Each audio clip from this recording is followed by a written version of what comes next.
ասում է Արցախը լուծարել եք, դրա համար մենք արցախցիների իրավունքները չենք պաշտպանում։ Մի կողմից ասում են մենք Արցախը չենք ճանաչում, գոյություն չունի, մեկ էլ ասում են, որ բանը Արցախը լուծարելու փաստաթուղթը ճանաչում ենք։ Իրանք էլ հստակ հասկանալով, որ այդ նախագահի կողմից ստորագրված փաստաթուղթը որևէ դեր արժեք եւ նշանակություն չունի։ Ընդ որում այդ լուծարման փաստաթուղթը ստորագրվել է այն ժամանակ, երբ որ արդեն ագրեսիան տեղի էր ունեցել։ Այսինքն անվտանգության եւ իրավունքների խնդիրը եթե լուծված լիներ, այդ ագրեսիան տեղի չէր ունենալ։ Ռազմական գործողությունների ընթացքում էլ դուք եք հիշում, որ ասել են, որ Հայաստանի Հանրապետության սահմաններում ամեն ինչ լավ է, ոչ մի բան չկա, իր ընթացքով է, այն հայկական մյուս հատվածի հետ ինչ կատարվում է մեր գործը չի։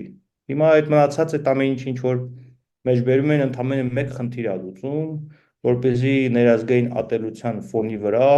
կարողանան մարդկանց արդար պահանջը այդպես խլացնել։